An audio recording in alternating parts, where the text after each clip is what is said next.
You're listening to episode 13 of The Secular Buddhist.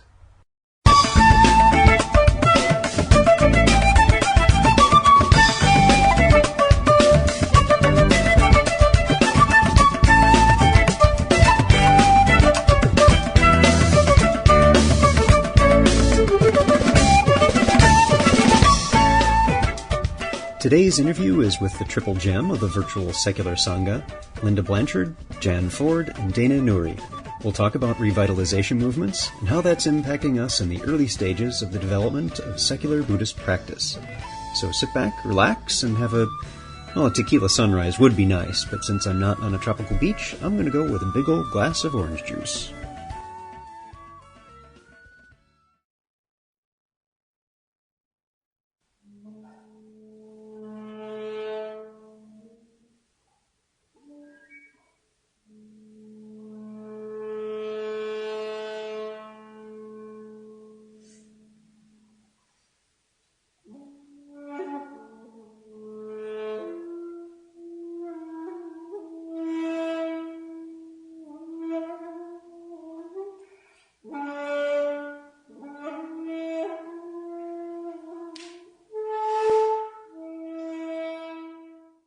Hi everyone, happy Vesak! For those of you not of the Buddhist persuasion, Vesak is the yearly celebration of Buddha's birth, enlightenment, and death. It might seem strange, that last one, celebrating someone passing away. In Buddha's case, this is where he is reputed to have attained final enlightenment, or parinibbana. This was the culmination of his work, and whether the story is myth or record, one of the messages remains. Death is not something to be feared. Of course, for those of us facing death ourselves, equanimity might not be so easily brought to mind. If it's a loved one we've lost, we do feel that bitter sting of suffering, of wishing that person were still with us, well and happy. But that's not how it works. We all die, it's inevitable, and we can struggle and rail against it, but it will come nonetheless. The Buddha, and many others throughout history, have shown us that death doesn't have to be just about suffering, that loss. That's going to be there. We don't need to feed it. We can, however, hard as it may be, also feel joy at this time. My stepmom just died 2 days ago. Since I was a little boy, she was very much my second mom. She taught me to dance 1, 2, 3, how to laugh heartily, and showed a skeptical kid that his dad's new wife darn well could stand on her head, too. She loved us unconditionally with a heart of great compassion that her tiny frame seemed too small to hold. But it did, and I was very, very lucky to have been loved by her and to have been able to love her back. So, as it is when our loved ones must leave us, we can seek out and hopefully find that expansive warmth of their heart for the rest of our own lives. And, if we live those lives well, truly well, then that love will keep growing to others around us and around them. We just need to practice it. And that, to me, is what this practice is. Keeping it going. Expanding our minds and hearts to be lighter than they would otherwise be. To energize that growing in ourselves and others. Thanks, Mom. I love you. And now, back to our regularly scheduled programming. This week, we bring back our virtual skeptical Buddhist triple gem and talk about revitalization movements. And we are talking with Linda Blanchard. Hello. And Jan Ford. Oh. And Dana Nuri. Hello. So tonight we're doing things a little bit differently. Normally, when we're doing the podcast, it's an interview, and though it's nice and conversational, I cheat. I have a couple questions written down. And we're not doing this time. We're going to have a bowl session. This is Jan's idea where we're going to be a bit more conversational, and it will be as though it's reminding me of the conversations we have after a talk in Second Life at the skeptical secular Buddhist community there, where we go around the virtual fire and we just talk and have fun and chat about things. So for folks who are listening to this on iTunes, I will be linking again to the Second Life skeptical Buddhist community, so you can go there and check it out for yourself and join us for some talks. So bearing that in mind, Jan, what did you want to talk about? What was that subject you brought up that had big words that I couldn't say right? No, let's not make, never mind. Basically, I've been hearing people kind of complaining. That's not quite the right word.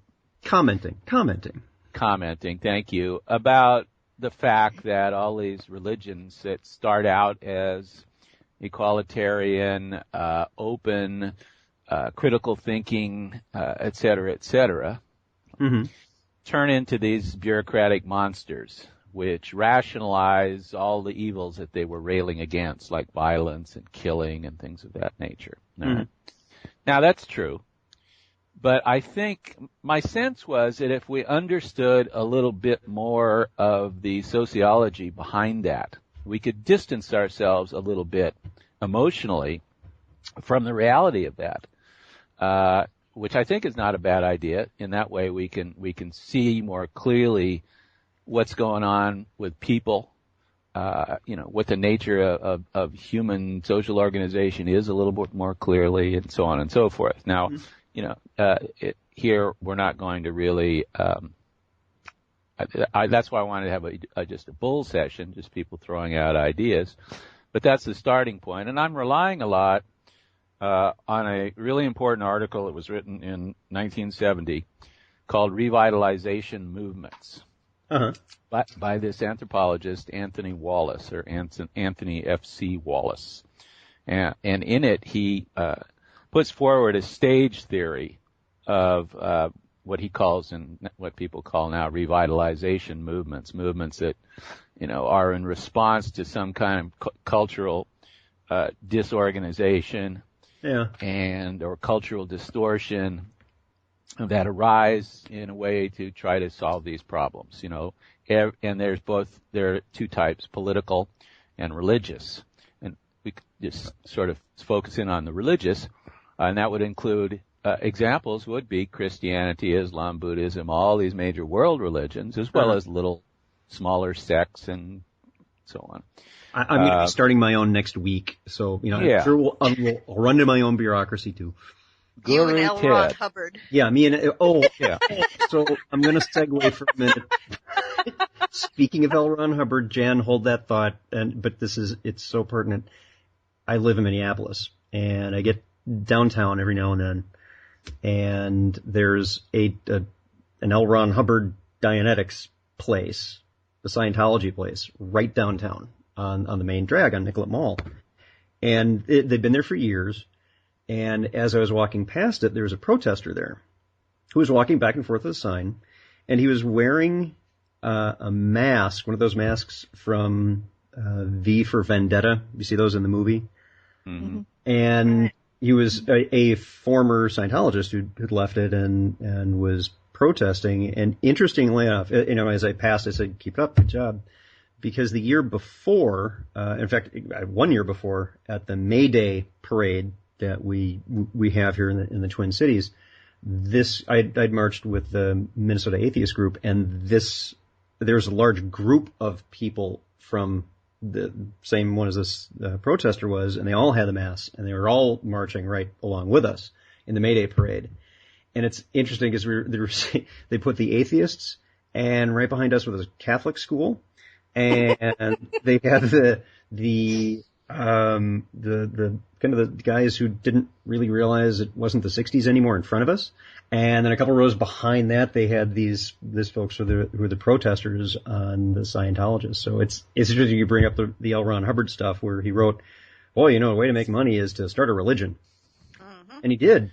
And, so I'm just going to back away from further comment on that.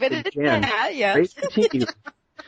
In the 1980s, I had, here's the disclosure, I had two Scientology girlfriends. Uh-huh. That's all I'm going to say. That's enough, yes. He's going to keep the rest of that clear, huh? Yeah, but it could make for an interesting, bull session, but not one that you can put on a podcast, I don't think.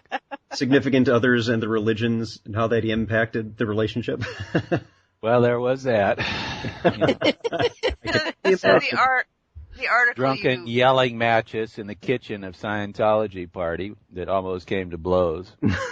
The article you read, Jan, was about revamping or restarting a system, religious system.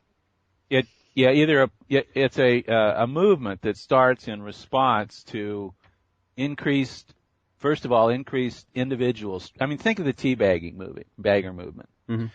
Right. You got a bunch of people who are, I think, for the most part, at least in some kind of alienated state on a personal level in some way or another. Well, I think certainly they're feeling in any new movement that's coming up, and I do see this with the T folks, is that they are feeling disenfranchised at the very least.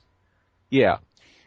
But at the very first, before they're ever in a movement, they see the upset in their life as an individual thing. Mm-hmm. It's kind of like in the Depression.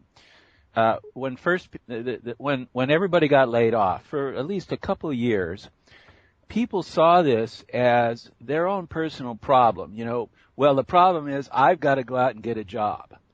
And they look around and they can't get a job. And one day they kind of lift their head and they see there's like millions of other people that did exactly the same thing. Mm-hmm. And it's like the light goes off.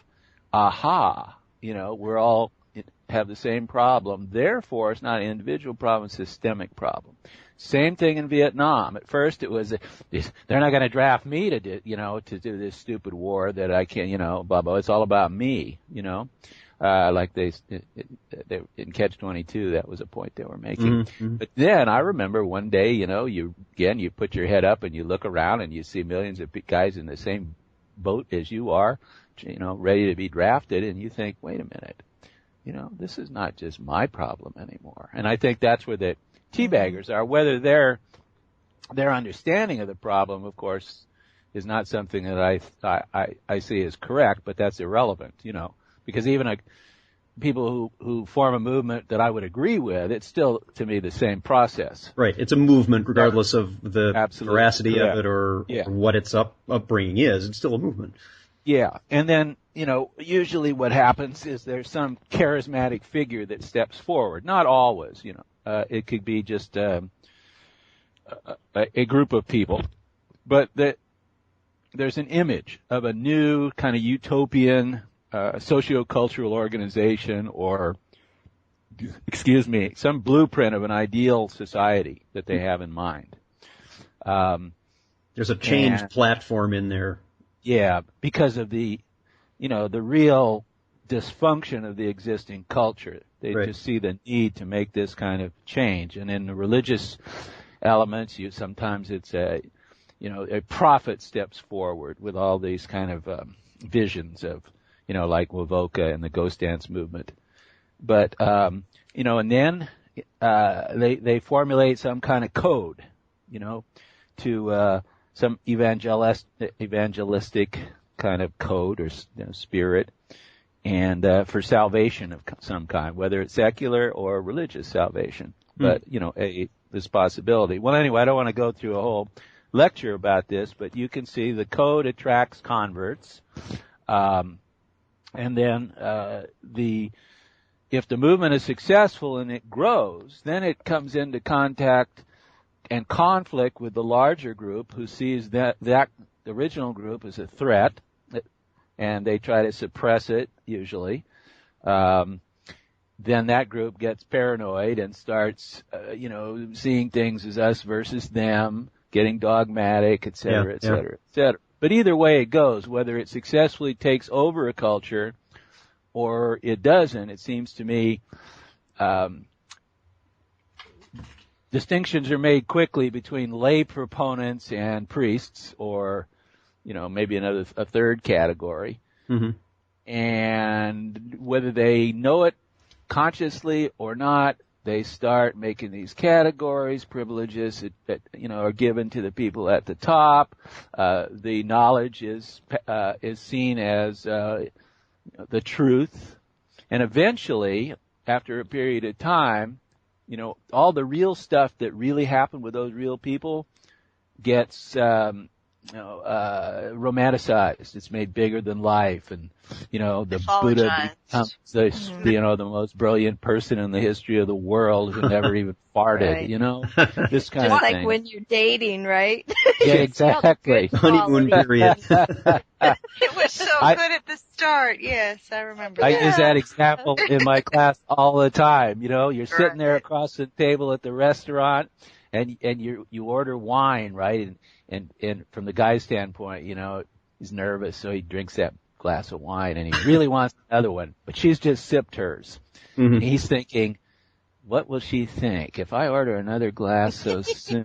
And then she's sitting there thinking, well, if I don't hurry up and sip a little harder, maybe he thinks I'm going to be, and so on and so forth. Or eventually he says, gee, I think I'm going to have the beer I actually wanted in the first place.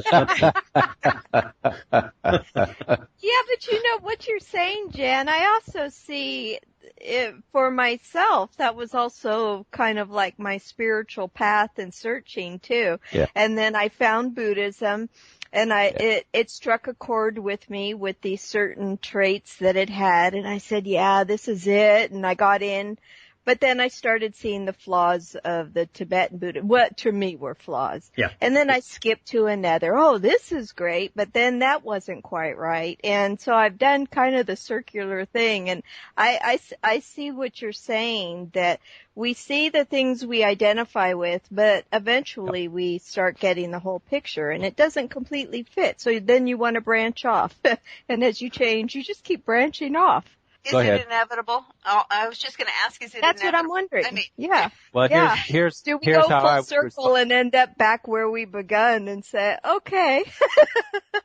You could be a religion in the way that one way to address the people leaving part as they perhaps learn more is, one, prevent learning. You will only learn this. Here's your set of stuff. Here's your dogma and nothing else. Two, if you do learn something else or you start to wander, there's a punishment involved, whether it's, hell or a bad rebirth or whatever. Absolutely. Absolutely. Excommunication, whatever it may be. And then that's how they try to keep you. Yes. That's right. And with the third one, there's you're ostracized in right now in life if you wander. So faith, in the sense that you're having this conversation about faith and Second Life, that you have to keep with this even when you have serious doubts and questions. You still gotta stick with it, and that's a good thing.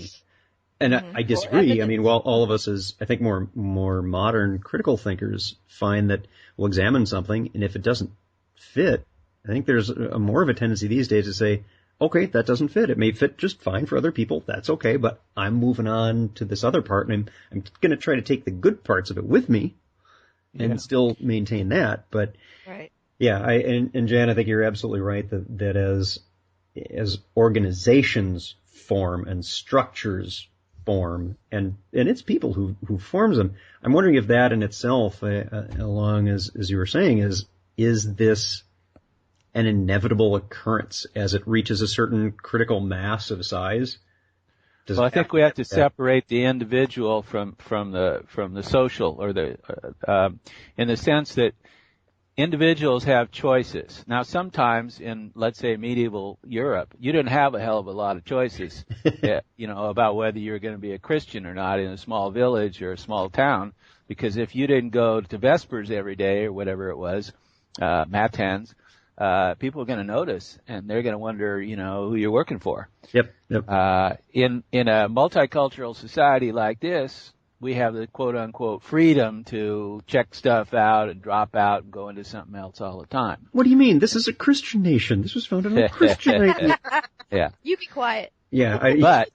But from looking at it, not from our own standpoint, because I think there are ways out. I always tell people, always make sure you have a couple of other groups. They're going to be your reality check people. Mm-hmm. That if you get too involved with one group of people, you go hang with those people for a while, just to make sure that you're not, getting like totally mind melded. Yeah. My Kool-Aid looks really nice about now, and yeah. But from a bigger problem, though, from just without it, not talking about individuals, looking at the organizational issue. Is it possible for organizations to avoid this kind of process where they end up turning, in many ways, into the opposite of what they began as?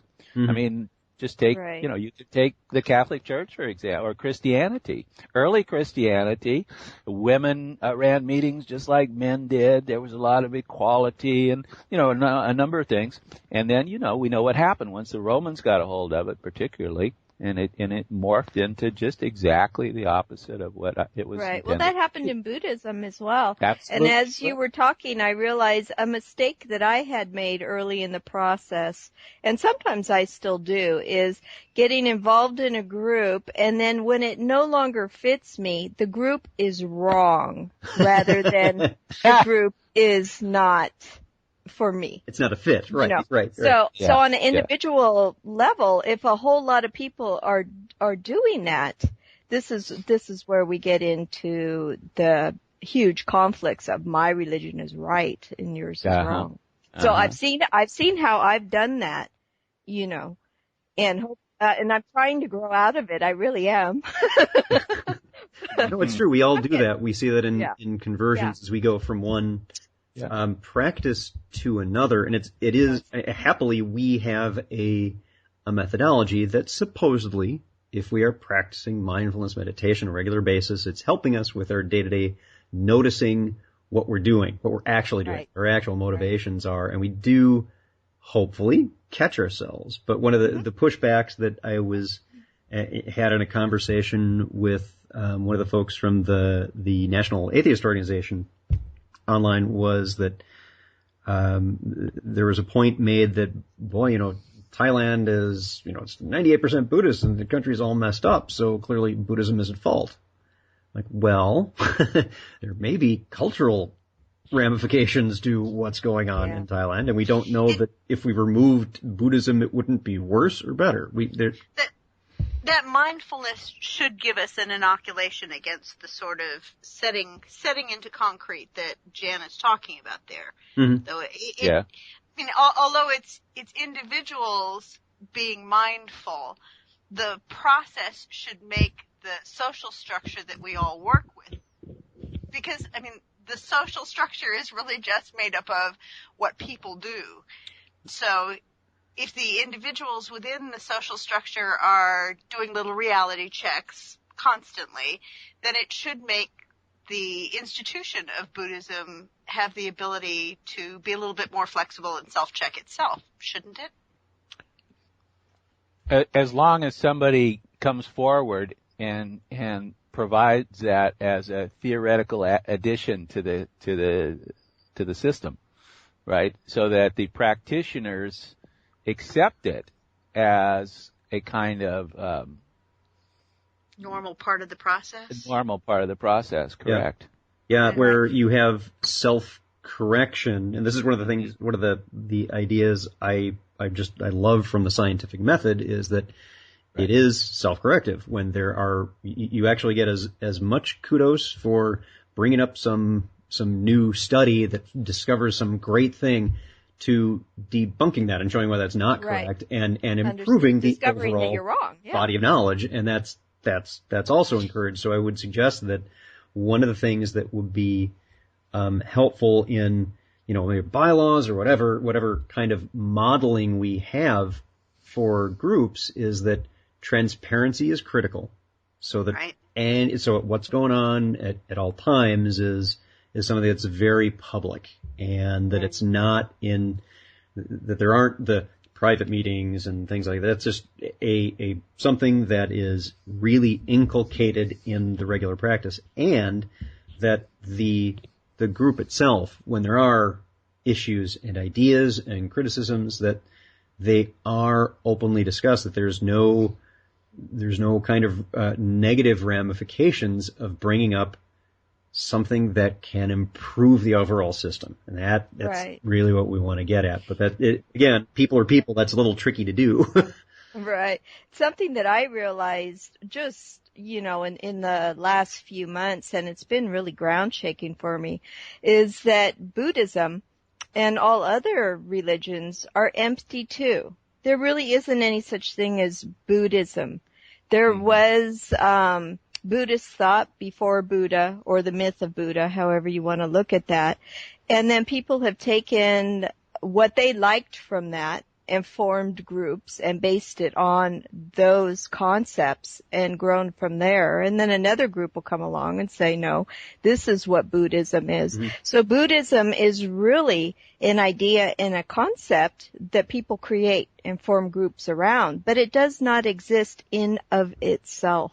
Right. It's always in flux. Right. And it really took a long time for that to sink in my head. And so now I'm able to loosen my grip on some of the views I had about the various traditions. Yeah, I imagine it helps a great deal letting go of an adherence to views, which is one of these concepts we hear regularly in Buddhism. And it's been a struggle for me. Yeah, exactly. And that helped me in a huge way. And it just took a load off my shoulders in a lot of ways, because I was really hanging on to some very tight views about what is correct Buddhism. Mm-hmm. Well, there isn't. It doesn't exist except in how we want to practice it in our lives. And that's pretty much very individual. Yeah. And I think that's kind of what's... Does that mean you can just throw it open and bring in anything you want? You can bring in a little Christianity to it. You can bring in a little faith to it if you really want to. Well, maybe it does. I mean, people can argue whether or not that's correct. But again, all of these are just views. So if someone wants to bring in a little Christianity, Christianity doesn't exist in of itself either. So how can you really argue that it's right or wrong, I guess? So, I don't know. Yeah, I think we view these as, or I think where we're going, Dana, if I'm hearing it right, is that the structure itself doesn't exist independent of the people putting it into practice and adhering to it. That is the manifestation of that religious practice, or that... That's exactly right. That's what I'm saying. Yeah. So how you worded it better than I did. I had time to sit back. Well, there's like three things I'm thinking about now out of that conversation.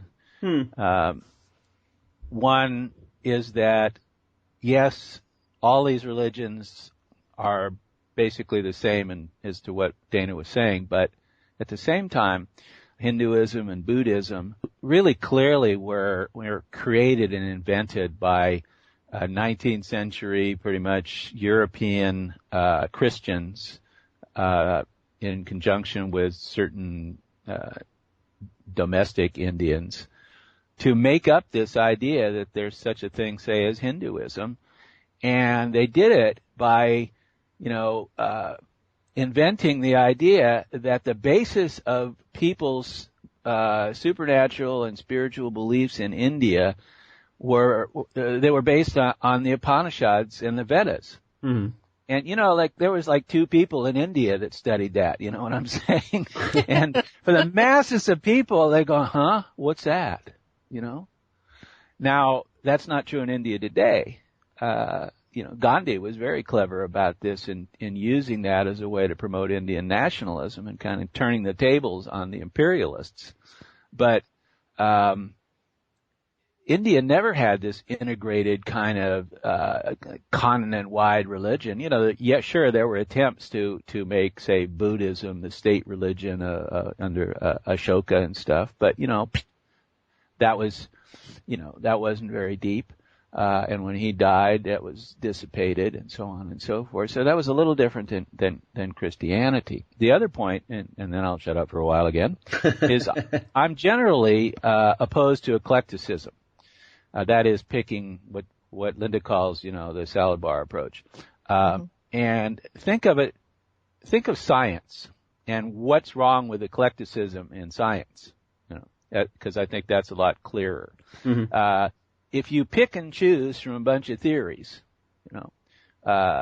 various approaches to the theory of evolution, but we'll have a little bit of this approach to evolution, a little bit of that, and blah, blah, blah. And you put them together not as an integrated theoretical model, but just as a bunch of stuff you just throw in a big salad. I think that is not helpful in generating good scientific theory. So the question is, what if you do that in religion, or whatever we want to call what's going on here, even skeptical Buddhism, or secular Buddhism? What if you do that? Take a little bit here, a little bit there. You're ripping stuff out of context to a great degree. Well, that's what's brought us to where we are in Buddhism today. It's the Tibetan Buddhism. It's taking a little bit out of Bon and throwing it in there. Exactly. Mm-hmm. Mm-hmm. And I'm reminded, Jen, when you were talking, and I think most of us have posted this on our site, the Dawkins video of Dawkins, if science was done like religion. And as you were talking about the whole thing where it's done geographically, geographically, if we did the theories of the dinosaurs going extinct and had them match geographic locations of where certain religions are predominant, that, you have the one area where, it was a meteor, and this other area of the world where the belief is, it was that same thing. It's like, it needs to be a little more integrated than that. Yeah, that's a good point. So as we're talking about this, I think we're seeing right now we're at these very early stages of a modern Buddhism. I'll put it that way because it isn't all going to be secular or skeptical. It's going to be modern, whatever that is. It isn't even necessarily going to be Western. Right. Lawrence Levy in the podcast that's just before this one coming out had made the point that for the Juniper site, they specifically avoided using the word Western because they didn't want to narrow it to that. They just, it's Buddhism. Right. It's modern. It's for that segment, but it's Buddhism. And so as we look at this, this early development of where we are now, as it's being impacted by the information age, by the virtual community, by the ability to not just go to the local Zen center or the local Tibetan place, but by going online and, taking a little bit of this and a little bit of that and a little bit of the other thing. What kind of thing is going to grow from that? Are we going to end up with a Frankenstein-like patchwork monster of a Buddhist way of doing things? Or is it going to gel nicely and rise in the oven? And what comes out of it is, this is really what is the pure stuff. And my guess you is, put a quote on your site about how Buddhism can adapt to different cultures and different times, and I hear that a lot. But I'm not sure what they mean by it. What part of Buddhism, or what are they referring to in Buddhism that's adapting? Yeah, and I don't think I agree with you completely because I think the idea behind that is, Buddhism went to this country and it adapted and it became integrated with the culture, and isn't that great for Buddhism? And it was like a thumbs up, as if any other religion didn't do the same thing. Right. And that's I don't or any other societal practice, as if cooking didn't adapt when it went to another country and there were different foods available. Do people like those changes? That's a matter of opinion. Yeah. Yes, exactly. Yeah. So I think what their intent was is like, so it arrived in China and Chan developed and arrived in Tibet and merged with Bon and arrived in Japan, and you had Zen and then Shinto mixed with it. And so what part of it is staying the same that we can call Buddhism? I guess that's what I want to know. It's the core teachings that stay the same. The two things I see that should change culturally are your front door, basically. The face you put out towards the world has to change a little bit to draw in the kinds of people in the culture that you're in, and then whatever is needed in that society. The Western society has a different way of looking at things. We question more, for example, question our religions more. We don't take things on faith quite as much. So that aspect has to change. But the core teaching, I think my point with talking about other religions bringing in various pieces is that tends to pollute, distract, and sort of change the focus. The core teachings of Buddhism are a nice integrated fit, and that's the part that has to stay the same. But by core we teachings, are you referring to the Eightfold Path? Is that what you're calling core teachings? That's what I'm wondering. I think I actually go more towards the triple, right. I can't even think of the word I'm looking for. The three poisons? The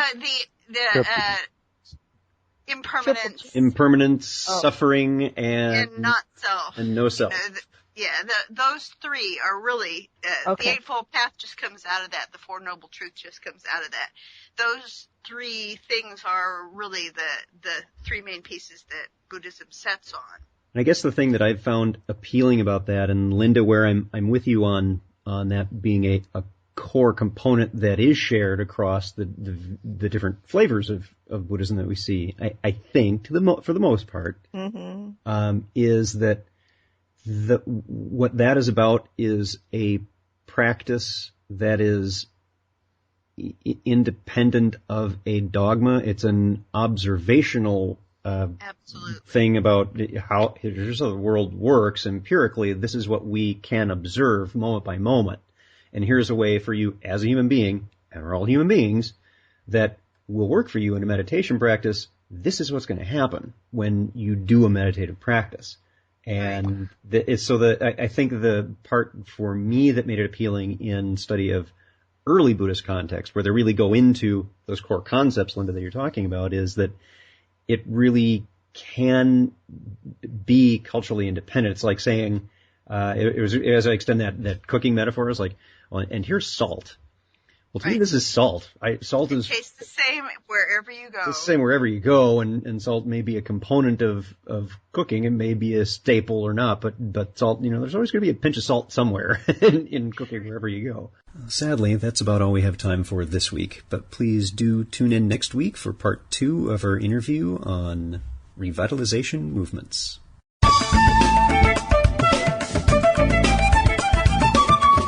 If you would like to learn more about something you've heard in today's podcast, please come visit the website at www.thesecularbuddhist.com. Each episode has its own page with show notes, references, and links to source materials. You'll also find resources on Buddhism, critical thinking, secularism, and links to the Secular Buddhist Facebook fan page. The music for the Secular Buddhist is used by permission from John Kaizan Neptune's CD, Steps in Time. Additional music is provided courtesy of Monty Levinson of Taihei Shakuhachi. John Kaizan Neptune and Taihei Shakuhachi's websites are both linked on the Secular Buddhist on the About Music page. Until next time, remember, every moment, every single moment, you have a choice. See you next time on the Secular Buddhist.